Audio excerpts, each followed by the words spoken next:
Wow, it has been a long time. I honestly don't know the last time I recorded a video. Wow. Life has been crazy. I'm trying to think what happened since my last video. I got engaged. Been a hot minute since I've recorded anything. Life has been crazy. But I'm here and I kind of want to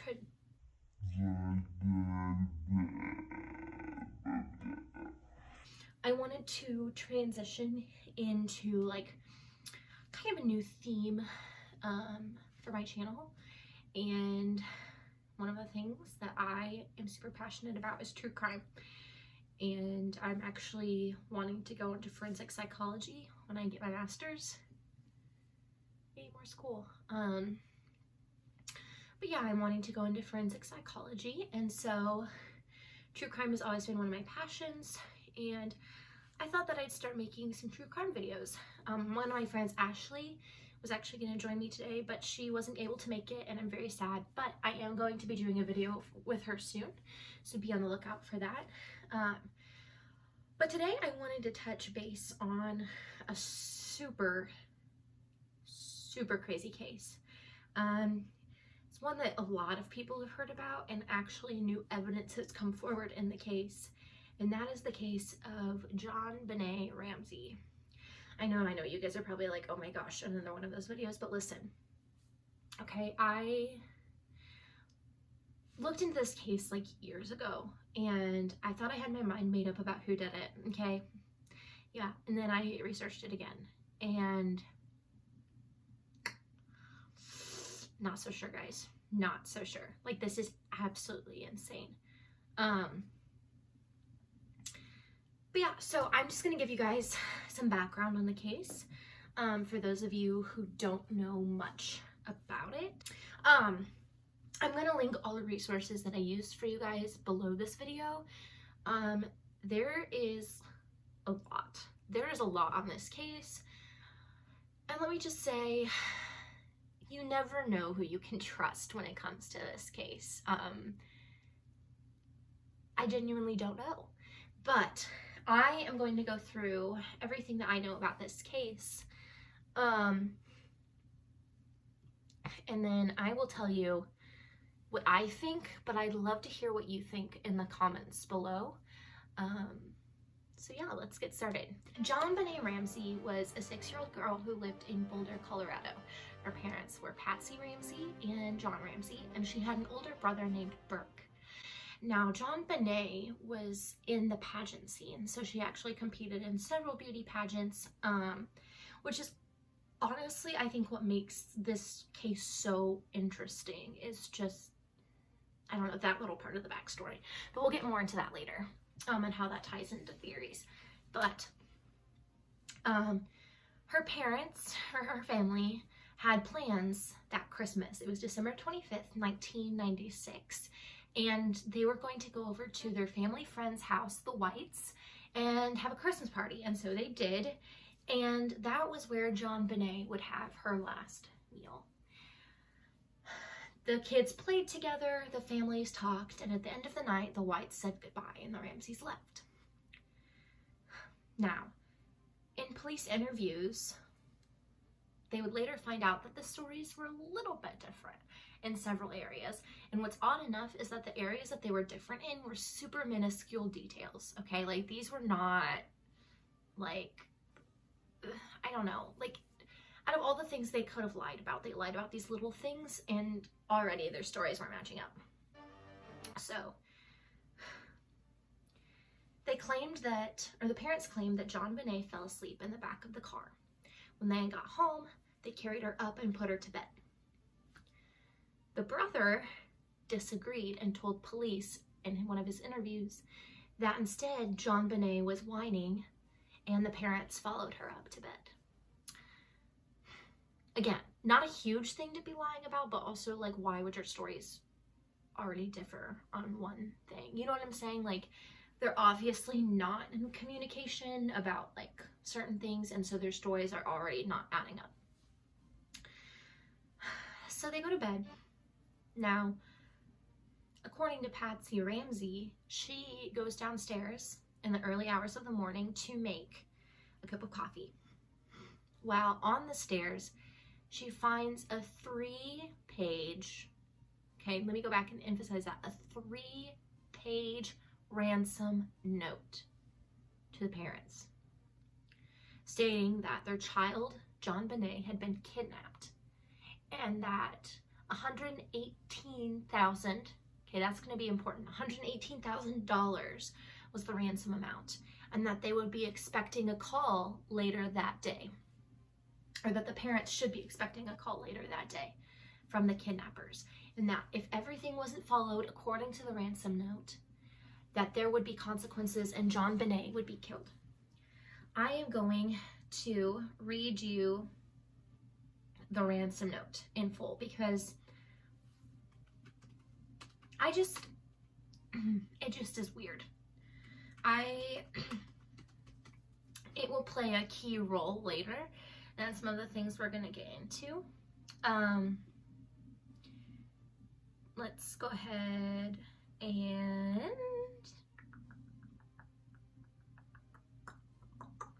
I'll read it to you. Let me get it pulled up for a second. Okay. Mr. Ramsey. Okay, that's how it's addressed. We'll get back to that in a second. Listen carefully. We are a group of individuals that represent a small foreign faction. We do respect your business, but not the country that it serves.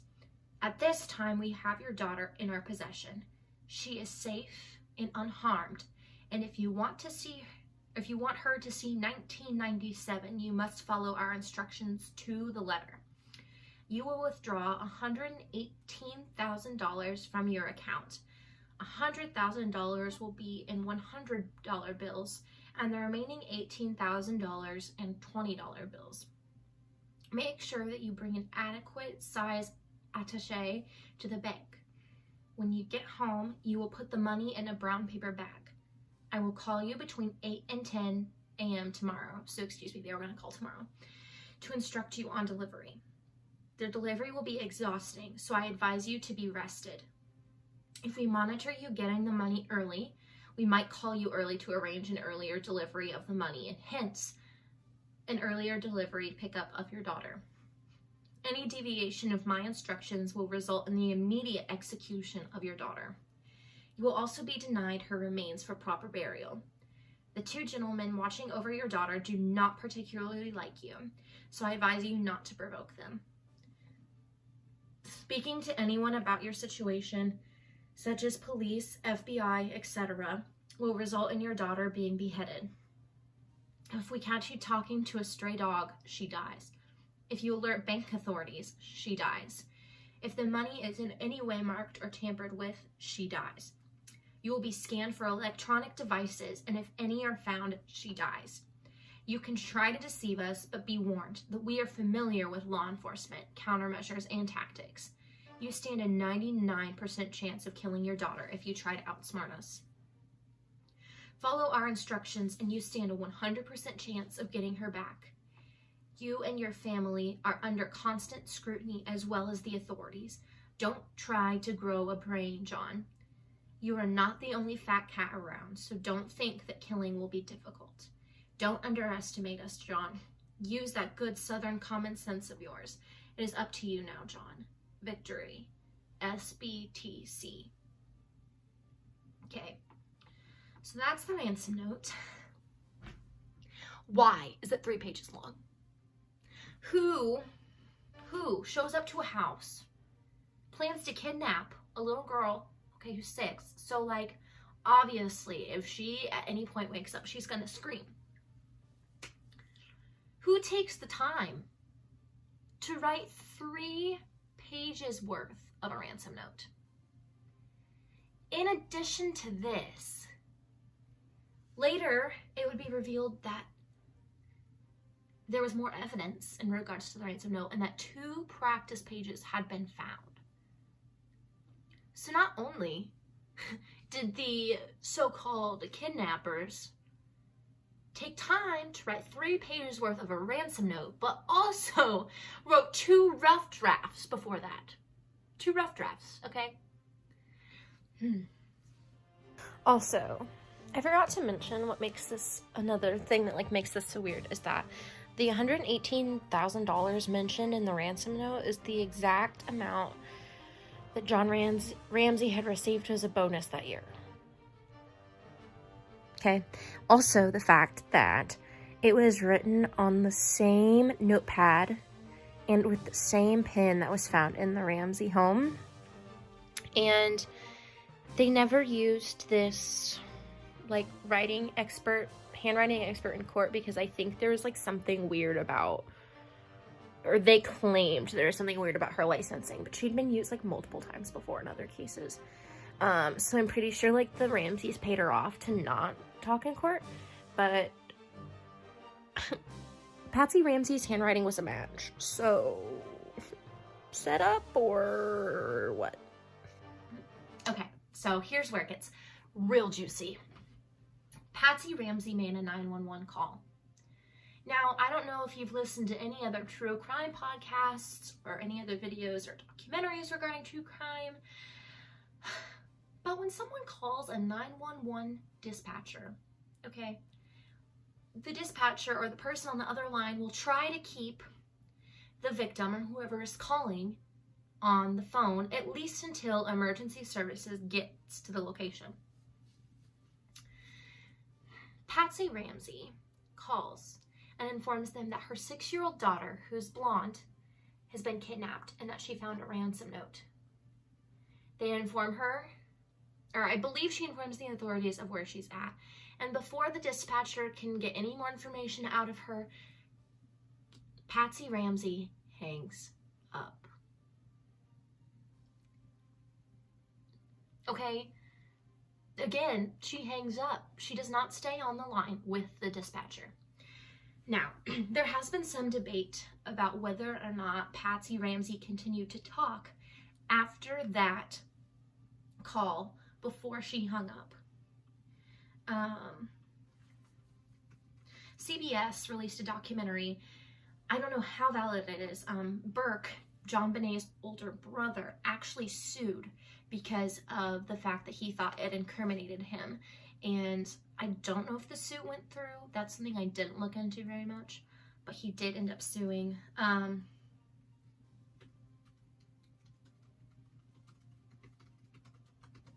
going to go ahead and look up if I can find the additional information that Patsy Ramsey said. Again, I've listened to the tape, and the tape doesn't go completely silent. Like, there's definitely mumbling.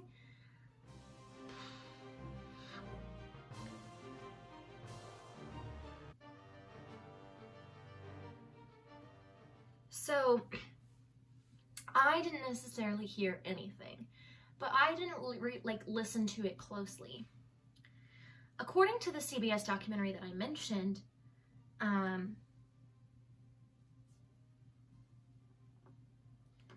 it hangs up,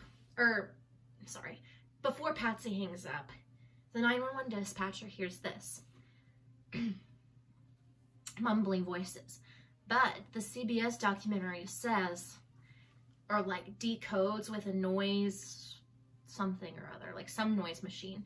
Basically, they determine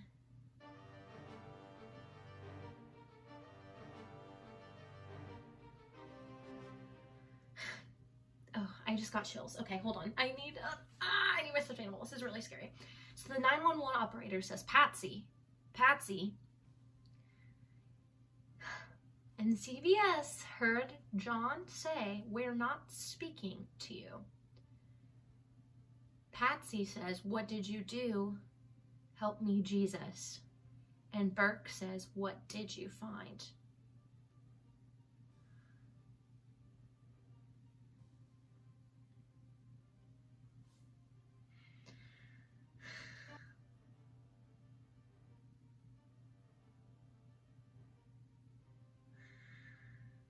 Sorry, I literally have chills. So not only did Patsy hang up, but she didn't hang up in time. something was on the end of the line. I'm trying to be like unbiased as I can about this case because there are so many different theories, and like I'm trying to honor all of them, and yet things like this happen, and I'm like, oh, I just have my own theories. But okay, let me keep going. So John wakes up and the police come in. Burke is sent to stay at the family friend's, the White's house that day, I believe. I don't remember. He stays with some family friend. And the police come, and the minute the police get there, they have no control over the crime scene. I think that's one of my biggest problems I have with this case, is that the police did not follow protocol at all. Like, there are so many things tampered with before the police can even get there. And once they get there, they really don't take control of the Ramseys, okay? The Ramseys are just all over the place, which, like, whatever. But, you know, you're supposed to, like, contain people in a certain room. So not only do they not do that, but then they find out that John and Patsy, stricken with grief, invite their friends and pastor to their house. Keep in mind, their house is an active crime scene. Their daughter is actively missing. Okay, they have the police tape on the door. I don't know what this was, but that was like a fancy dance move. The police tape is on the door. And yet their friends and pastor comes in. And the police just let it happen. So here's all these people just roaming about the house, potentially tampering with or removing evidence, and the police aren't doing anything about it. They just let it happen.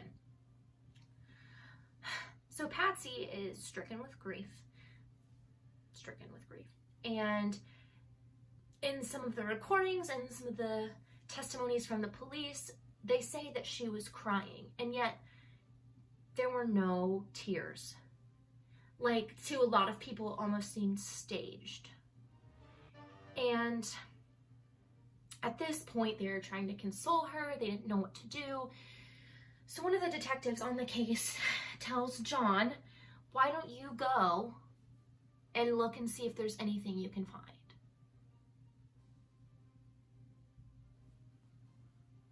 What? The poop. Literally, go and see if there's anything you can find. Girl.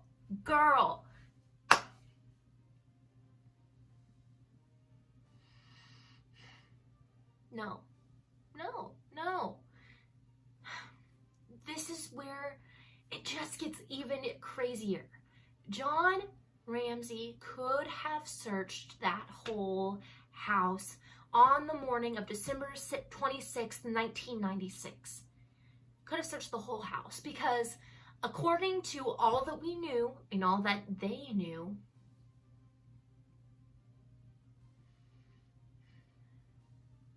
it was a kidnapping. Okay, so like they had no idea where she was. She wasn't in her bed that morning.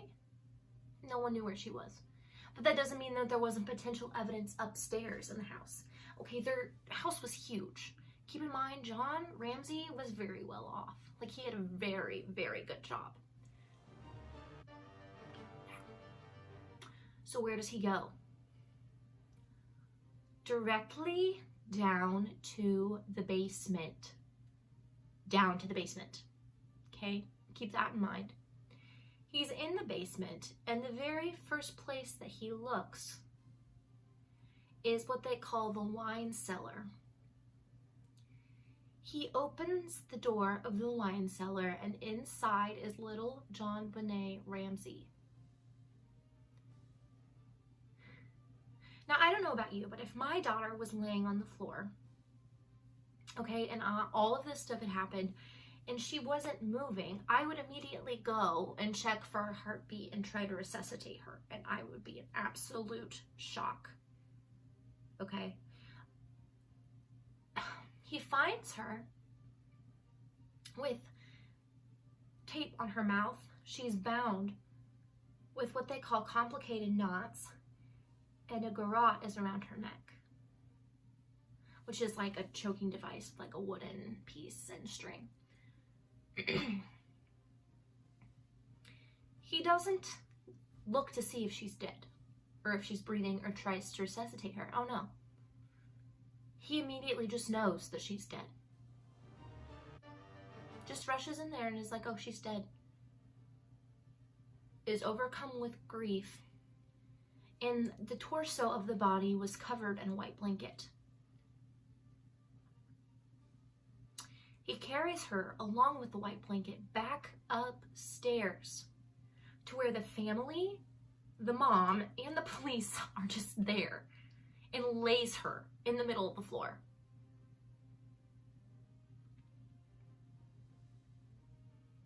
I don't know about you, but I would not touch a dead body. Well, I guess like if it was my daughter, I would resuscitate her, like I said, but I would not physically pick her up and take her to the living room as a spectacle for the world to see. In my opinion, that's almost like, okay, there she is. Like, she's dead. What do you want now? You know what I'm saying? Like, I don't know. It just rubs me the wrong way. Okay, I'm getting chills again. I'm gonna hold my cow. So he brings her up to the room. Patsy, her first reaction is to fall on top of JonBenét's body. Ignoring the detectives, please don't touch the body. Please don't move the body. Please don't touch the evidence. So you think she'd be stricken with grief and at least have something like, I don't know, some traumatic reaction, like she literally just saw her daughter's dead body. Okay? Instead, she screams out, Jesus, you raised Lazarus from the dead. Now raise my baby girl.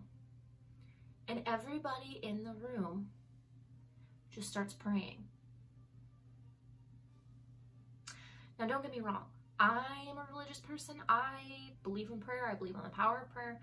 But if I just found my daughter dead, I would not want the police to have just a silent moment of prayer. Like, I would want answers. And I don't think I would just react like that. Like, it was like no one even second guessed it.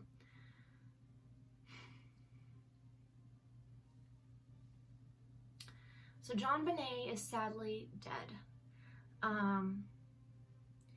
And unfortunately the crime scene is completely compromised. Whatever evidence is there is not, I guess, not valid. So the police go back down to investigate the basement. And in the basement they find a suitcase underneath a window. They believe that this suitcase could have been the potential kidnapper's way of taking JonBenét out of the house, out of the window. And, but unfortunately the kidnapping went wrong. She died somehow and they left the window in a hurry. Other than that basement window, there were no forced signs of entry anywhere in the house. No evidence of an intruder, nothing. Now I will say this. The window was broken, and when police saw that it was broken, they asked anyone in the house if they knew anything about it, and John Ramsey said, oh, I was locked out of the house this past summer, and the only way I could get in was through the window, but I didn't fix it, didn't bother to fix it. Okay, that's weird. Second of all,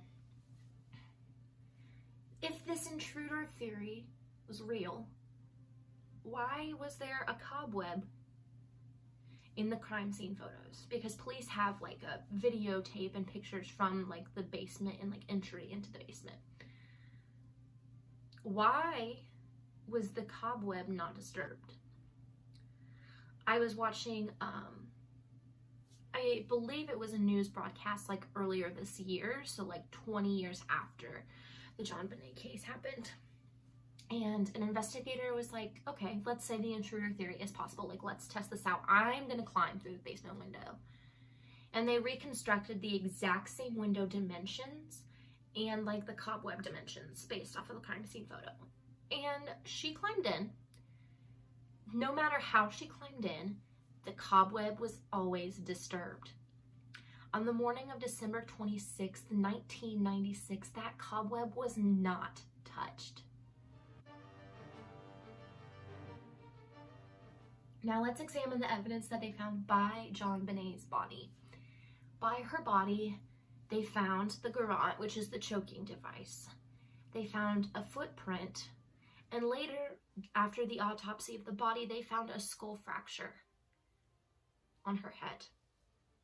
So not only did she have asphyxiation, but she had a trauma to the head. They found a boot print that didn't belong to anybody in the house by her head. And the police also found a black flashlight in the Ramsey house that no one owned, or no one claimed to own, none of the family members.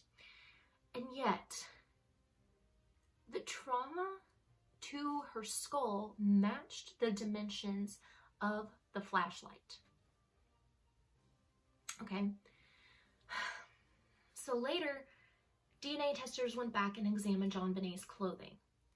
They found out that she had had a bedwetting incident the night before.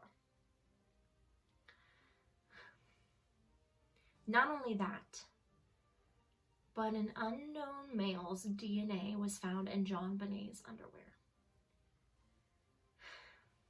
The theory is that JonBenét was being sexually assaulted by someone.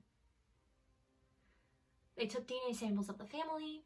None of the family's DNA matched the sample that was in the panties. However, when examining JonBenét's genital area, they found that her genitals had been penetrated several times before that day. So whether the parents knew about this information,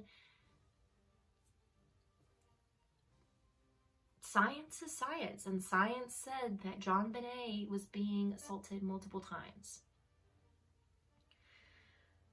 They also looked at JonBenét's stomach, and in her stomach, the last known thing that JonBenét ate was pineapple. And it was partially undigested, meaning she must have eaten it in the middle of the night. Yet Patsy, John, and Burke both denied, or all three denied, that they had not served pineapple. They were like, we didn't serve it. Yet police found a bowl of pineapple with both Burke and Patsy's fingerprints on it in the kitchen. When being interviewed, the police investigators showed Burke a picture of the pineapple bowl, and he was unable to identify what it was.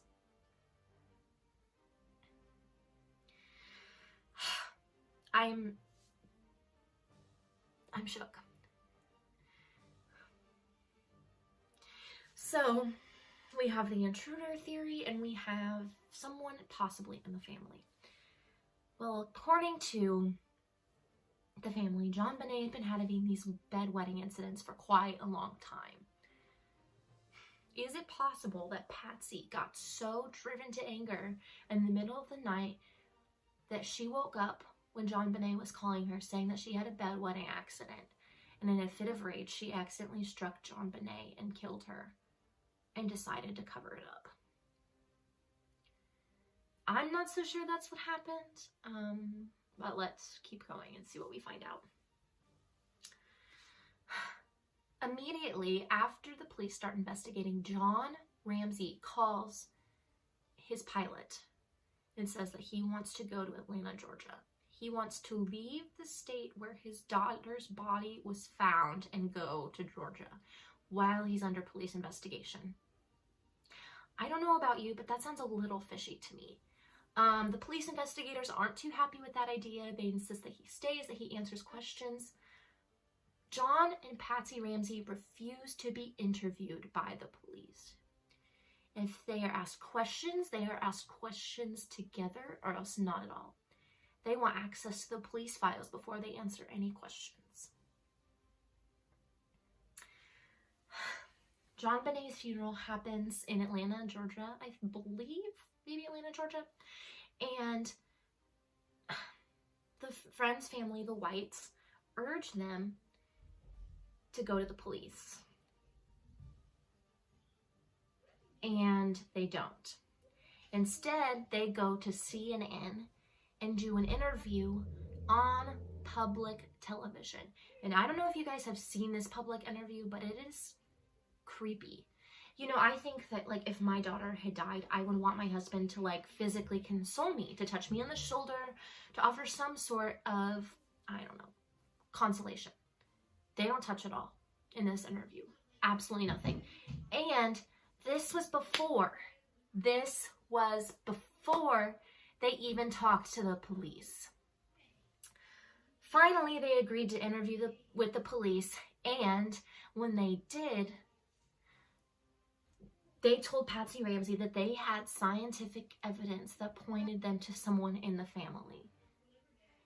And when they told her that, not only was she defensive or in denial, she was aggressive. She said, you better go back to your dang drawing board because it's no one in the family. Burke doesn't do this, or Burke didn't do this, John didn't do this.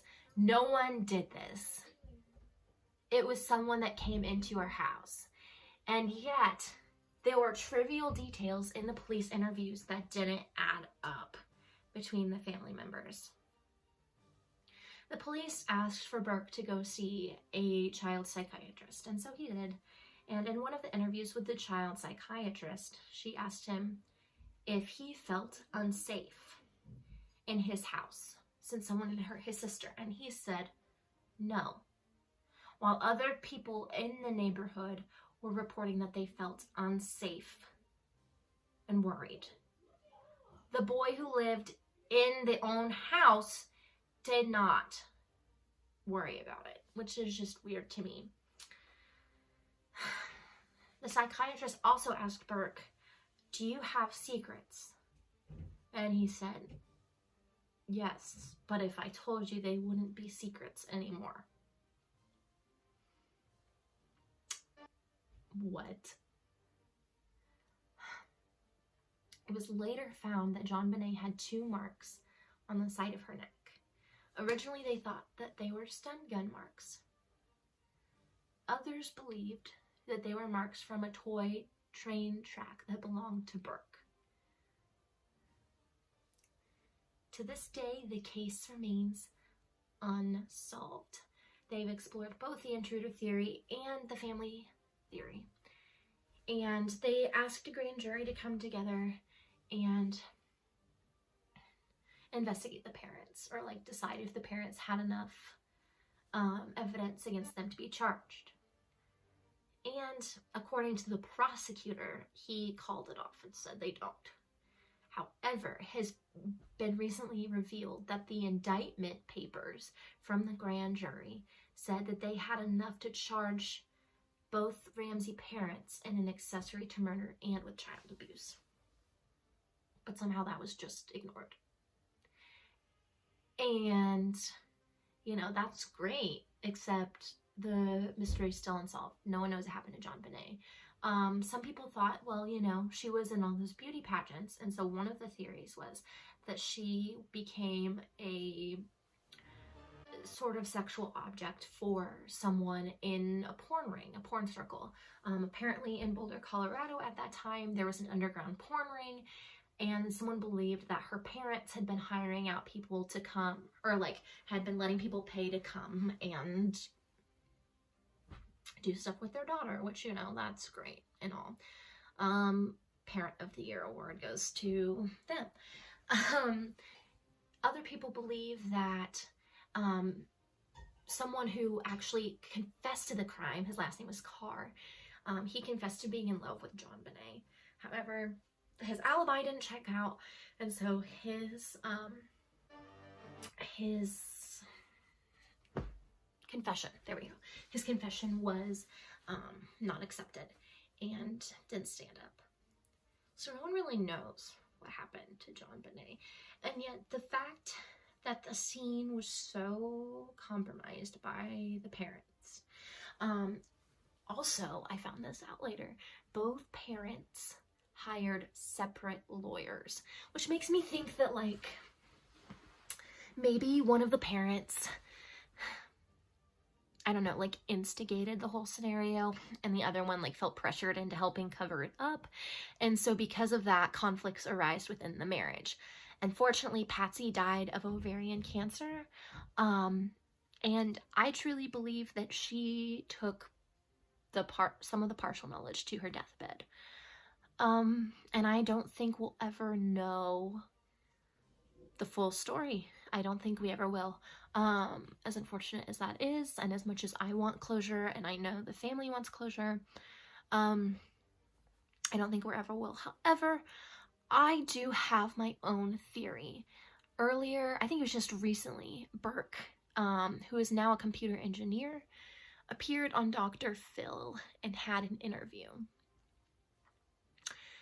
I don't get scared at a lot of things. I was genuinely terrified. Burke was seen smiling throughout the whole interview, being asked about his sister's death. And this is where the interviews with the psychiatrist were revealed. Oh, I also forgot to mention, in the interview with the psychiatrist, he had drawn a picture of his family. He refused to draw JonBenét in the picture. And the psychiatrist asked if his mom was a loving mom. And he said yes, she was. She gave lots of hugs and kisses. And the psychiatrist asked, just to you? Or just to JonBenét, or to the both of you? And Burke said just, hesitated, and said, oh wait, to both of us. I don't know. Sounds a little bit fishy to me. Also, the fact that she had pineapple in her system before she died, even though at the White's family party, they served crab. Also, this is super shady. The Ramsey parents accused the Whites and told the police they should be investigated. They literally betrayed their friends that they were at the party with the night before.